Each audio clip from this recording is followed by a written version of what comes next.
What? You are here, mother-in-law. Yes, actually, I moved in a week ago and am already living in this house.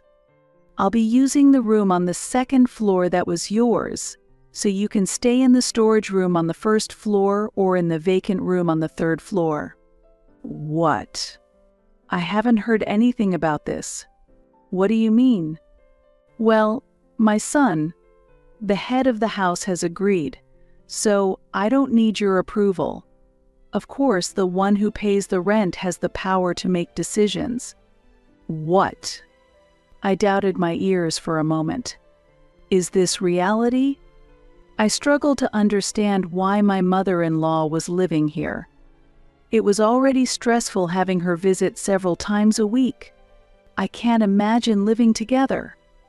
Certainly my mother-in-law lives alone and her age must be considered. It might be too late if something happens, and perhaps my husband was worried, but starting to live together without consulting me is unacceptable. Whose house does she think this is? I'm also angry with my husband. I didn't expect to be treated this way. I called my husband to confirm the facts. Hello? When I came home, your mother was here, but is it true that we are going to live together? It's true. What's wrong with that? Isn't it strange? Why didn't you consult me beforehand? I don't think there's a need to. I've explained this many times, but I'm the one paying the rent. So, you should follow my decision, right? I was so shocked I couldn't find the words. Yes, he really seems to think so. All right then, continue as you think best. It seems like you're forgetting an important point, though. Do you know from whom we're renting this house?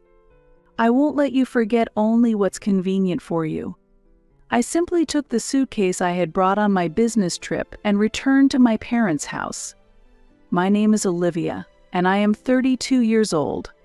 Currently, I work as an engineer at an IT company with a stable income and a fulfilling job that allows me to enjoy my days. Thank you for your hard work. I'll be leaving ahead. Are you leaving already? We're all going out for drinks tonight. Want to join? I have plans today. Invite me another time. Is it your boyfriend? Maybe. Work is going smoothly, and thanks to the boyfriend I started dating 6 months ago, my private life is also fun and fulfilling. I have no complaints at all. Everything feels completely satisfying. Work has been really busy lately, hasn't it? I appreciate you making time for me. No problem. I can always make time for someone I love. Thank you so much. The boyfriend a friend introduced me to was truly a considerate and wonderful person who treasured me. I was always grateful for his kindness and thoughtfulness. I was very busy during my university days, studying at a science-focused college, and I didn't have the luxury of time for romance or even for myself. Even after getting a job, I was busy learning new things every day, and I had no room to have a relationship amid all the work. However, he appeared at the end of my 20s. Meeting him felt like fate. And then I thought about a future that included marriage. The days I spent with him were truly blissful, and every day was filled with new joys. I felt deeply fulfilled and happy every day. Every time I thought about our future together, I strongly felt that I wanted to continue spending happy times with him. I want to talk about our plans for the future, about marriage. Yes, I'm thinking of formally introducing you to my parents soon. Of course, I'll propose once I wrap up some work, so just hang in there a little longer, okay? Yes, I understand. I may have rushed him, but I dreamt of being happy together even after marriage. We could clearly imagine our future together, and we're enjoying every day. In 6 months, we will get married, and my parents have decided to pay for the wedding. My parents run their own business and have offered one of their investment properties as our new home. He was raised in a single-mother household and intended to send money home. My parents were supportive of this aspect as well. While preparing to start our new life, we also respected his sense of responsibility towards his family. About the rent, can we live there for free? No, they're proposing $2,000. Normally, it would be rented out for a much higher amount, so this is a special rate. Wait, they're charging us, even though their own daughter and her husband will be living there.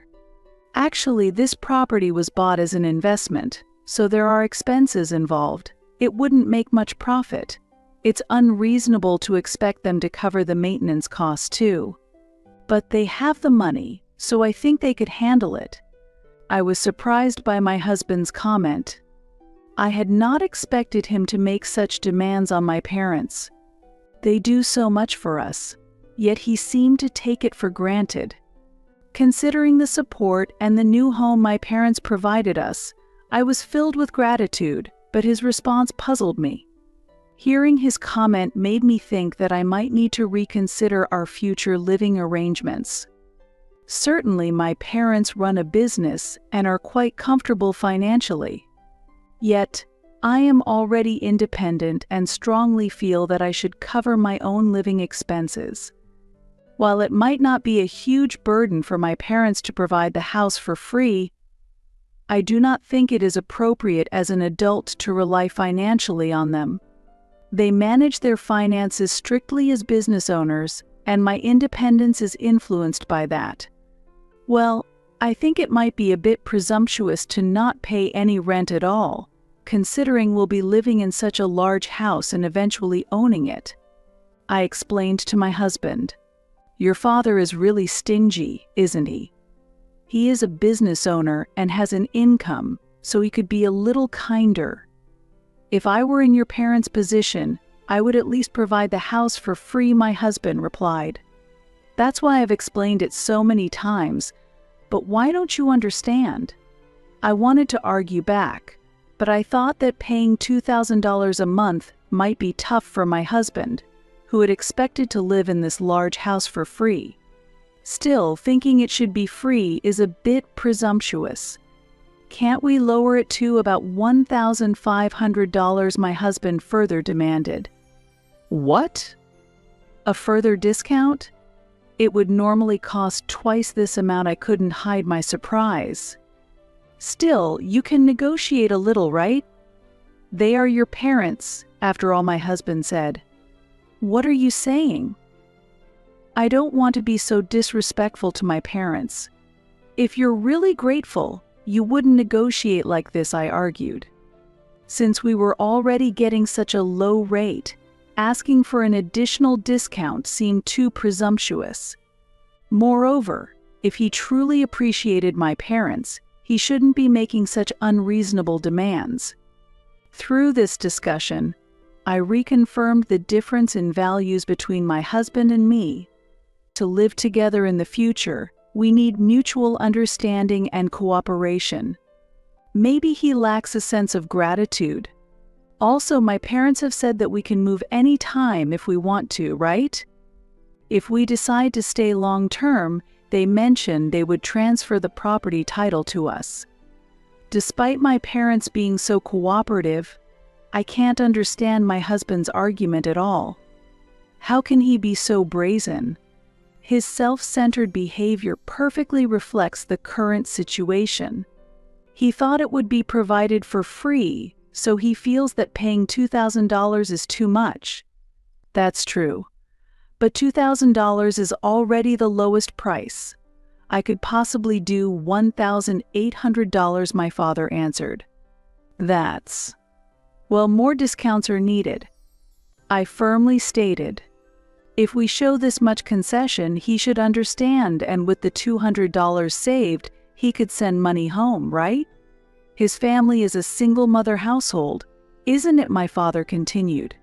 Yes, I replied. There's no problem, and starting married life does cost money, so don't worry. Just consider your relationship as husband and wife. That's all, my father kindly said.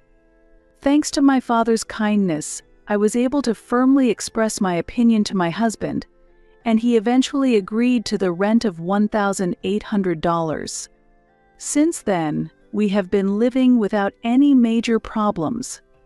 Normally, my husband pays the rent, and I handle the other daily expenses. We bought a family car, and since I pay for the savings from my own money, my husband had more money available to spend. However, I don't waste money and generally lead a peaceful life. But my mother will be here in 30 minutes, so let's finish cleaning quickly. What? You're not going to clean before Mom arrives? No, it's not that. But why didn't you tell me earlier? It's difficult when you tell me so suddenly. I don't mind my mother-in-law visiting. But why didn't he tell me earlier? If I had been informed sooner, I would have cleaned the house and finished the chores earlier. I haven't prepared any tea either, and maybe he's not thinking because it's his own mother, but ultimately, I'm the one who feels uncomfortable. Why can't you think of that? I sighed, but it was too late to think about it. I need your help to clean up quickly now. What? It's a hassle, so you do it. It's my day off. Let me rest. What? Isn't your mother coming soon? Wouldn't it be better if you did it? I've been busy lately. What was he saying? I asked him to help clean because his mother was coming, but he didn't intend to lift a finger.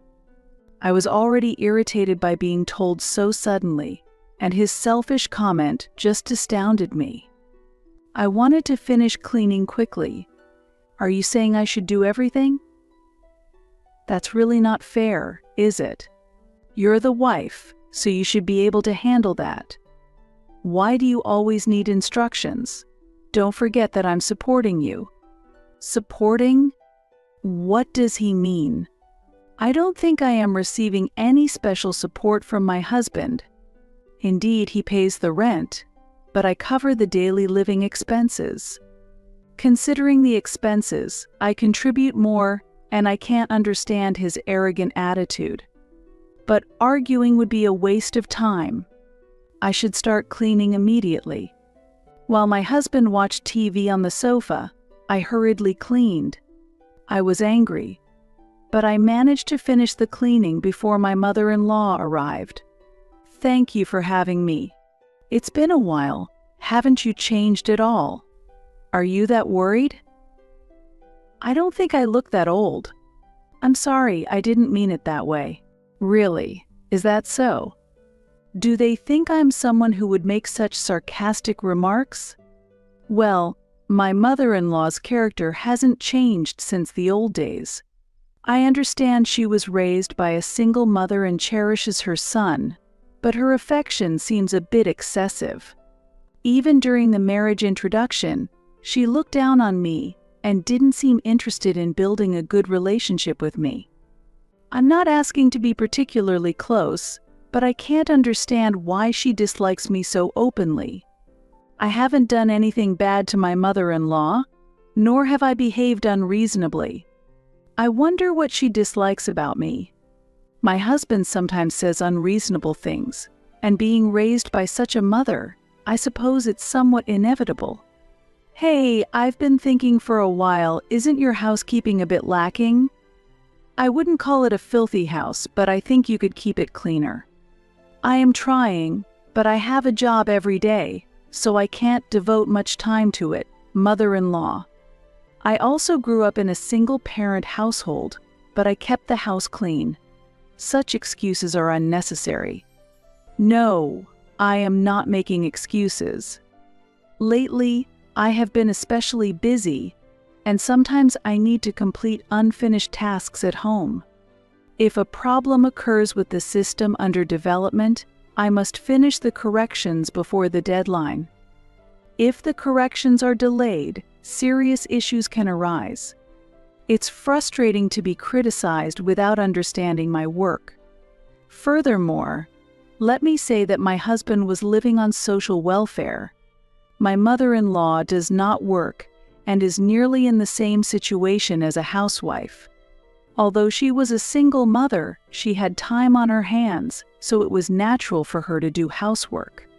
Comparing her situation to mine is unfair. Moreover, we both work, so I shouldn't be the only one scrutinized but also her son who does nothing. I don't seek conflict with my mother-in-law, but when she starts complaining as soon as she visits, I get angry too. Please don't say that. I'm managing all the housework alone, and it's actually quite challenging.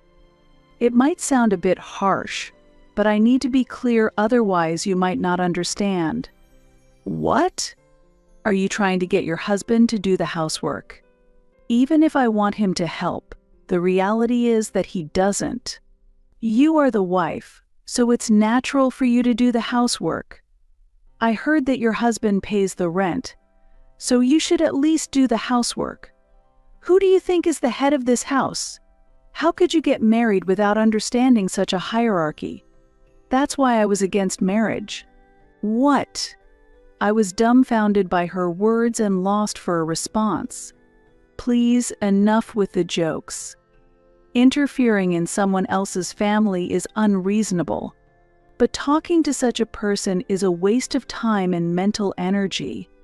I responded with a yes while leading her to the living room. By the way, shall we have steak today? There's a steakhouse near the station. That sounds great. Let's enjoy some good food for a change. Olivia, we're waiting at home, so could you pick up steaks for everyone as takeout? Please add mashed potatoes and lobster soup for me. Again, I was being used. Moreover, it seemed like they had no intention of pulling out their wallets. They probably planned to make me pay anyway. If I asked them for money, I could already see the complaints coming. Besides, I wanted to get out for a bit and take a walk, so the timing was good. I'm not pleased about treating them to expensive steaks, but there's no point in dwelling on it. With these thoughts, I headed to the steakhouse near the station. When I got home with the steaks, I was greeted with, "You're late. Consider that we've been waiting." Sigh. Not a single word of thanks, just complaints.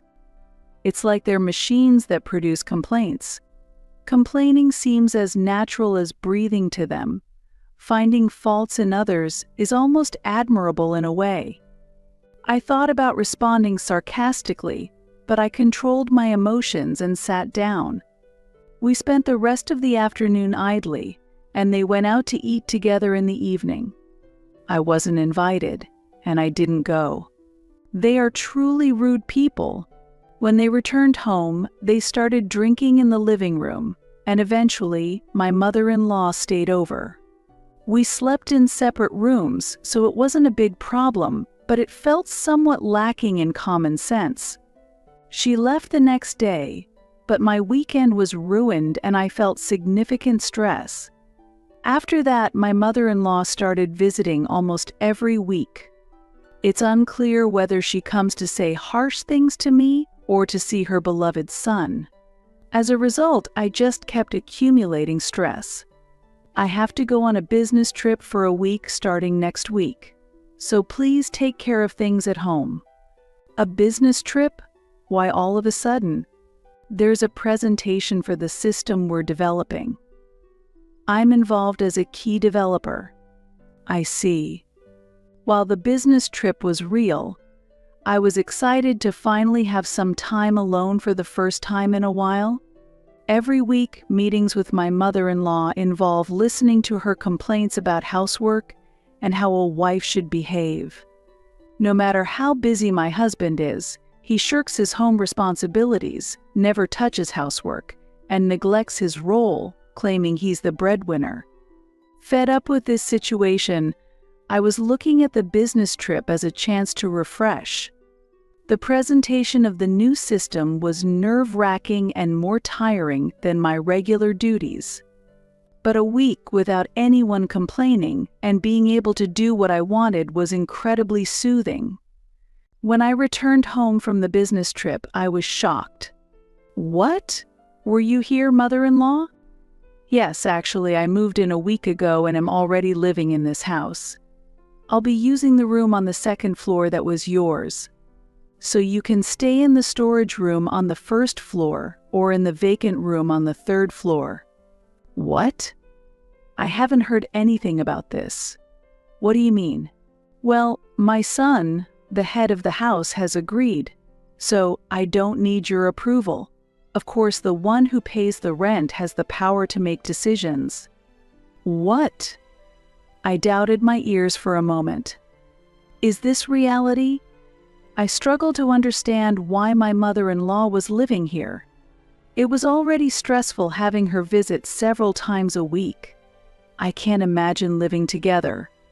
Certainly, my mother-in-law lives alone and her age must be considered. It might be too late if something happens, and perhaps my husband is worried, but starting to live together without consulting me is unacceptable. Whose house does she think this is? I'm also angry with my husband. I didn't expect to be treated this way. I called my husband to confirm the facts. Hello? When I came home, your mother is here, but is it true that we are going to live together? It's true. What's wrong with that? Isn't it strange? Why didn't you consult me beforehand? I don't think there's a need to. I've explained this many times, but I'm the one paying the rent. So, you should follow my decision, right? I was so shocked. I couldn't find the words. Yet, he really seems to think so. All right then, continue as you think best. It seems like you're forgetting an important point, though. Do you know from whom we're renting this house? I won't let you forget only what's convenient for you. I took my suitcase that I had brought on the business trip and returned to my parents' house. So he just let his mother live in the house without asking. Don't you think that's strange? I see. So, you've been harassed by your mother-in-law all this time. I didn't want to worry you, Dad, and everyone says it's normal, so I kept quiet, but I can't take it anymore. I see. I understand. I'll take care of it. My father said that and made a phone call. From that day, I started living at my parents' house and haven't been in contact with my husband for a week. Then came Saturday. Together with my father, we went to the house where my husband and mother-in-law were living. When we pressed the intercom, my husband, looking like he had just woken up, opened the door and frowned when he saw us. What? Here's a divorce paper. Can you sign it? What? Wait, what does this mean? I know everything you and your mother have been doing. Please stop deceiving us now. My father stared at my husband sternly, and my husband was clearly frightened. He shrank completely and wouldn't even meet our eyes. However, I continued to speak. Don't think that you can torment me and get away with it for free. No, there's no need to go that far, isn't there? Who do you think you are? Acting all scared when divorce is mentioned, after you've ignored everything you've done. What do you think I am? Even I, who am usually calm, exploded with anger due to everything that had built up. My husband must have never expected me to get this angry. But that was proof of how much anger had accumulated. I will certainly listen to my daughter, and from now on you will pay the full rent for this house. There will be no more discounts to a stranger, so be prepared. What? Starting next month, the rent will no longer be $1,800 but $18,000. Do you understand? I've prepared the lease agreement, so after you sign the divorce papers, please sign this too. As we declared this, my husband looked overwhelmed and was unable to say anything. He must have been stunned by the amount of $18,000, but we were serious. You can't just demand such an amount suddenly, it's impossible. Why do you think it's impossible? Well, because there's no formal lease agreement for this house. Once you get divorced, we are strangers. You cannot continue to live here. If you can't pay the rent, please leave immediately." Since there was no formal contract, we were able to firmly hold our position. My husband must not have anticipated this situation, but it's too late for regrets now. He should take responsibility for his actions. We were determined to proceed resolutely, regardless of how much he resisted. However, sensing the disturbance, my mother-in-law appeared from behind. "What's going on here? What on earth is all this? It's been a while. To be clear, this house belongs to me. So, I need you to leave. I want a divorce for my daughter, and I have no intention of letting strangers live here." "What did you say?" "Telling us to leave. How can you say something so unreasonable?" "Who is being unreasonable here? If you want to justify your actions, please feel free to settle it in court." In court. Both my mother-in-law and my husband were shocked by the mention of court, but this was something I had already discussed with my father. We had planned to go to court if they caused problems that became unmanageable. This was my suggestion because reasoning with unreasonable people is pointless. However, due to their lack of common sense, the mention of a lawyer visibly frightened them. Where did all their previous confidence go? They looked at each other, clearly shaken. "You have a job, so moving closer to your workplace is also an option, isn't it? It's just that simple." "But I'm telling you, I don't have the money." "You don't have the money? That must be a joke. Considering your income, you should be able to save some. Were you spending $1,000 a month on leisure?" But I never felt the need to save. I was astonished. He was working normally, and the only expense he was paying was the rent. I was covering the car loan and other living expenses, so I assumed he was saving more. That's why I can't get divorced, and I can't move out. Yes, once you're married, you can't just get divorced easily. It will leave a mark on your family registry. How long will you cling to that outdated thinking? You talk about a mark on the family registry, but I would rather divorce without hesitation than live with unreasonable and self-centered people like you. You have no awareness of what you've done. This is absolutely absurd. Please stop making me angrier. You don't seem to understand how much you've done to me. That's why you can say without shame that you don't want a divorce and that you need help because you have no money. To me, that is irrelevant. And now I realize that perhaps my husband married me because he was aiming for my parents' business and their properties. Maybe he was more interested in my parents' wealth, living cheaply in this grand house, and the substantial inheritance I would eventually receive than in me personally. Please keep your disdain to yourself. Do not forget that if it goes to court, we will be at an advantage. I am giving you 1 week to leave this house. Wait a minute. Please forgive me. I'll even kneel if it's necessary. Just give me one more chance. I am confident that we can make it right. There might have been some misunderstandings, but we are a married couple who vowed to overcome any difficulties together. That's why I'm considering a divorce, because it's impossible. A marriage can't be sustained just on superficial words. Furthermore, since I've been betrayed, I can no longer trust you. Your actions have ensured that I will never trust you again. As I said before, I have a reliable lawyer on my side.